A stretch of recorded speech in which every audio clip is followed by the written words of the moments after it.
Reaper's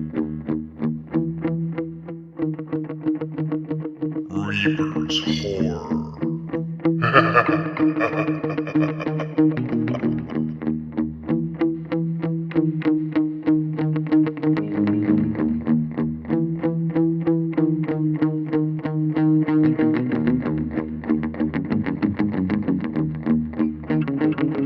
Reaper's Horror and Evil Outcast. There is a war going on in your mind.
I crawled out of my hole and looked through my scope. I took one shot and crawled back. This was my daily routine. I do the same thing every single day with little changes. Like the weather here, I am unchanging. I have no ways of communication, but I know the grim grasp of death that rang out from the bombshells that would drop about half a mile away were signs that I cannot yet stop. I have been here for so long that I have stopped counting the days. Sometimes I stay at the scope watching. I see men crying and breaking down in muddy dugout trenches. I see men that stare an unbreakable and bone-chilling stare. I see men scurry and hide in fear when the shelling starts. I see waves of men rush out only to be cut to ribbons of flesh. I saw a man with a letter in hand and a pistol in the other paint the muddy bloodbath walls of the trenches a crimson red. Sometimes I wonder why must us men do this to each other. The first few days I was stationed out here, I cried. Alone and cold, I cried. But I still continued dutifully. I cannot stop the war, but I continue with my daily routine. The rain washes away some of the soil under me. The dark, sticky, wet, cold mud I lay in stains my clothes and skin. The weather does not change. Either it rains or it's drearily cloudy. Like me. I fire around and scurry back into my hole, or watch men break down and shoot them. I eat my rations, a few pieces of stale bread and water I collected from the rain. I am almost out of bread, and soon must find something else to consume. Today, I shot a man, but when he fell down, I made the bad choice to study the body and saw he was in the same uniform as I. I cried again afterwards. I cried not because I had shot and killed a man that was not an enemy, but because I realized the futility of it all. That I am not fighting a war for the greater purpose. I am just murdering behind the facade of justice and protecting my country. I had decided to change something for once in over 48 days. I decided to venture into a new area in search of food because I ran out of my rations a week ago. My stomach hurts so much. It hurts so much I can't think straight. Today I ventured a little too close to the battlefield, and a bullet blasted a hole into my leg. I took the bullet out and tried my best to doctor the hole. Sometimes I wish I was dead, or that this war would end. I can't take it anymore. The war has strung on for too long. I just see dirt and smoke in front of me as a shell landed near me. A piece of shrapnel slashed my cheek, but luckily it didn't stick inside. I say luckily, but a part of me wishes that it went through my skull, or slit my neck. I just wish for an end, whether it be by my own hand or someone else's. I don't care. I don't want to live with the memories of this. Today, I saw a man jump out of the trenches screaming crazily and dropped his weapons, spraying on his body as if to make himself a target. I pulled on the hard, cold metal trigger to fire the mechanism that ends his life. I closed my eyes, not wanting to see the sight of him. But I can't stop, and opened them for a split second to see his head ripped clean, and his body staying stagnant for a few seconds before falling, and have millions of bullets ripped through him. I make my way down to the small creek, trying to catch something to eat. I am unsuccessful and end up eating some maggots near a nearby rotten stump. The deathly cold grasp of terror surround me as I hear the loud barring of planes above. I don't feel scared for myself. In fact, I wish they had let all their ammunition go to waste on me. But I'm scared for the men aged 16 to 20, and that will soon breathe their last. This world, I learned, is cruel. I see men deliriously fire rounds into their wounded comrades, and then turn the guns on themselves mere moments afterwards. I'm going to travel down to find a new den before they discover where I am. I saw today at the bottom of my hill, bombshells and a gas canister fall on my past home. I know I probably don't have much time left before I die. Lots of people die in war, you know. But few lives have lasting effects, unlike the war itself. I know that I can do nothing more, except add to the casualties.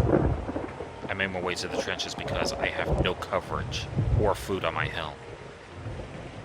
In the deep, dark red trenches, I see a man crying in the muddy trench. He had lost his right arm and is looking at his pistol. He looks up, and I hear him ask aloud, "What is all this for?" He lifts his pistol with his remaining arm and BANG! I try not to look away, but can't as the walls are stained with a new crimson red coat of paint. I know that it won't be like that tomorrow, for the rains will turn it back to that damn muddy color.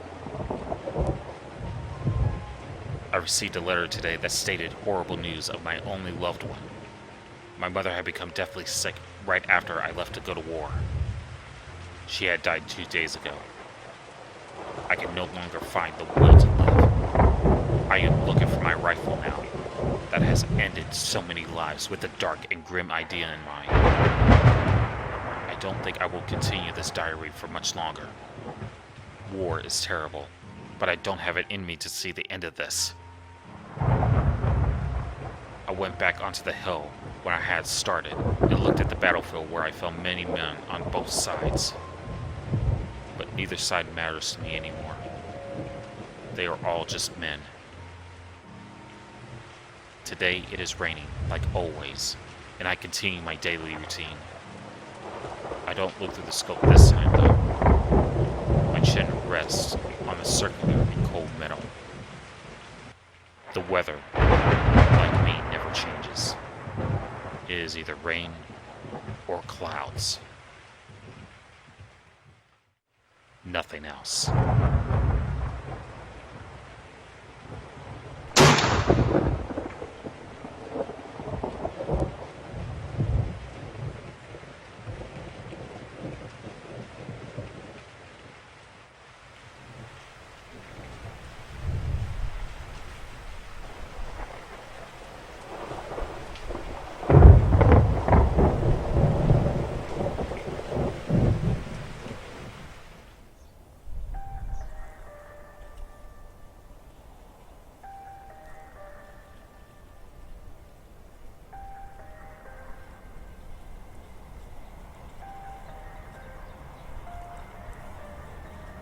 I tasted the dryness of the sand in my mouth as I watched the ever-expanding horizon of the desert reaches the outermost edges of my vision.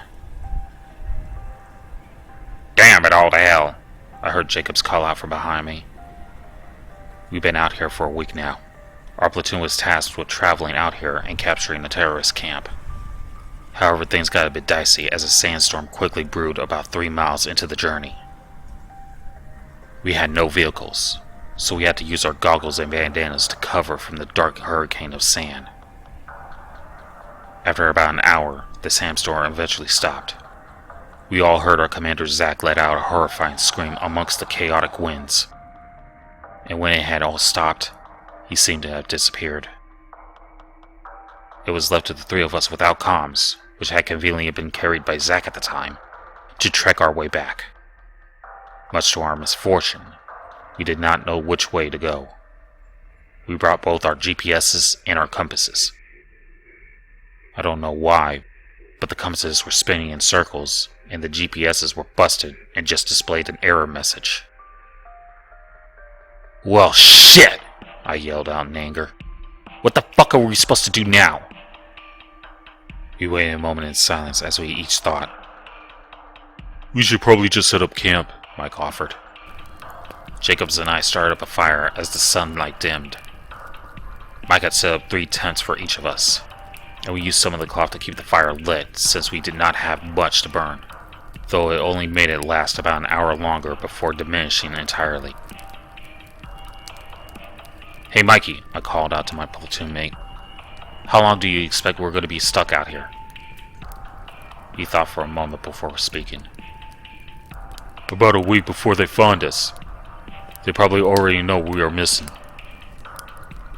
For the rest of the night, we mostly tried to get some rest. However, it proved difficult. At least for me. The next day we searched for supplies. However, we only found some cacti to drink the water out of, and some dead bushes that would prove very useful to us in the future. Altogether, we decided that it would be best to stay put for now until we can get out of this wretched place. I started the fire and threw some of the bush we had found that day onto the flames. I got out some long sticks and shaved off a spiked edge and stuck some of my rations at the end and started cooking them.